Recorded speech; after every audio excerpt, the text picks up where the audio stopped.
بسم اللہ الرحمن الرحیم۔ السلام علیکم رحمۃ اللہ وبرکاتہ۔ آج ہم قیامت کے بارے میں بات کریں گے۔ قیامت ایک ایسی چیز ہے جو ہر کسی کے دماغ میں ہوتی ہے، لیکن کچھ لوگوں کو اس کے بارے میں پتہ نہیں ہوتا۔ قیامت کیا ہے؟ قیامت ایک دن ہے جب اللہ تعالیٰ اپنے سب بندوں کو ایک جگہ پر اکٹھے کرے گا اور ان کے اعمال کا حساب کرے گا۔ یہ دن بہت ہی بڑا ہے اور اس کے بارے میں قرآن مجید میں کئی آیتیں ہیں۔ ان میں سے ایک بیان کرتی ہوں ترجمہ۔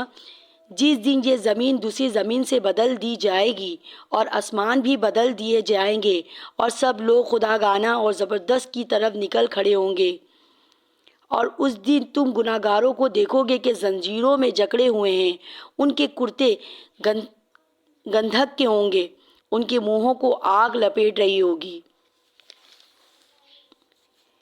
قیامت کی کئی نشانیاں ہیں جو اس کے آنے سے پہلے ہوں گے، جن میں سے کچھ یہ ہے: دجال کا ظہور ہونا، امام مہدی کا ظہور، سورج کا مغرب سے نکلنا۔ قیامت کے دن کے حالات۔ قیامت کے دن کے حالات بہت ہی عجیب ہوگا۔ زمین ہلتی ہوگی، آسمان پھٹ جائے گا اور لوگوں کو اپنے عمل کا حساب دینا ہوگا۔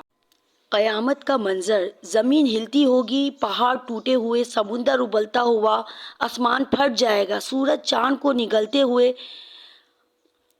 اور عجیب سی گرمی ہوگی، پانی میں زہر پھیلا ہوا ہوگا، لوگوں کی چیخ بلند ہوگی، ہر کوئی سننے والا نہیں ہوگا، پر کوئی وہاں سننے والا نہ ہوگا۔ جب لوگ اپنے اپنے گھروں میں قید ہوں گے، ایک حدیث میں آیا ہے کہ حضرت عائشہ رضی اللہ تعالیٰ عنہ سے مروی ہے کہ دوزخ کی یاد سے ان کو رونا آیا۔ حضور اکرم صلی اللہ تعالیٰ علیہ وسلم پاس موجود تھے۔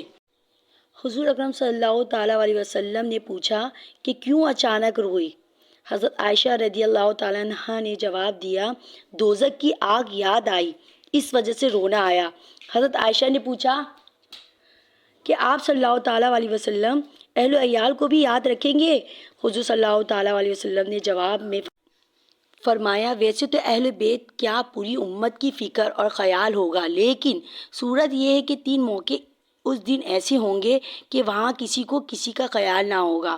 نمبر 1، میزان، یعنی اعمال تولنے کے وقت کہ جب تک یہ معلوم نہ ہو جائے اعمال میں خیر کا پلہ بھاری ہے یا بدی کا، اس وقت ہر آدمی کو صرف اپنی فکر ہوگی، کوئی اسے یاد نہ آئے گا، اور اعمال نامہ ملتے وقت یہاں تک کہ یہ کہنے لگے گا اور میرا اعمال نامہ پڑھو، کہ معلوم نہ ہو جائے کہ اس کی کتاب اعمال نامہ دائیں ہاتھ میں دیا گیا یا بائیں ہاتھ میں دیا گیا۔ پیٹھ کے پیچھے سے اس وقت بھی کسی کو یاد نہ آئے گا، بلکہ اپنی ہی فکر دامن گیر ہوگی۔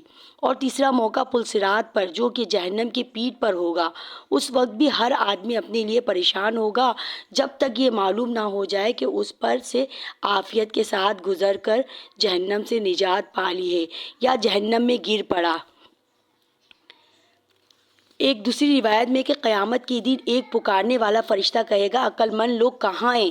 لوگ پوچھیں گے، عقل مند کون ہے؟ جواب ملے گا، وہ لوگ جو اللہ کا ذکر کرتے تھے، کھڑے اور بیٹھے لیٹتے ہوئے ہر حال میں اللہ کا ذکر کرتے تھے، اور زمینوں اور آسمانوں کے پیدا ہونے پر غور کرتے تھے اور کہتے تھے کہ یا اللہ عز و جل، یہ سب آپ نے بے فائدے تو پیدا کیا ہی نہیں، ہم آپ کی تسبیح کرتے ہیں، آپ ہم کو عذاب سے بچا لیجئے۔ اس کے بعد ان لوگوں کے لیے ایک جھنڈا بنایا جائے گا جس کے پیچھے یہ سب جائیں گے، اور ان کو کہا جائے گا کہ ہمیشہ کے لیے جنت میں داخل ہو جاؤ۔ کتنے مزے کی بات ہے کہ صرف اللہ کا ذکر کرنے پہ اللہ کی منشا اور رسول اللہ صلی اللہ تعالیٰ علیہ وسلم کے طریقے پر منحصر زندگی گزار دیں اور ہمیشہ کے لیے بے فکر ہو جائیں۔ اللہ تعالیٰ عمل کی توفیق دے۔ اس دن آدمی کو اس کے اعمال کی کتاب میں شکل میں دیے جائیں گے، جو کچھ اس نے کیا ہوگا سب کچھ اس کتاب میں موجود ہوگا۔ قیامت سے بچنے کا طریقہ یہ کہ ہم اپنے عمل کو صحیح رکھیں، اللہ تعالیٰ کی عبادت کریں اور اپنے گناہوں کی معافی مانگیں۔ صلو علی الحبیب صلی اللہ تعالیٰ علی محمد صلی اللہ علیہ وسلم۔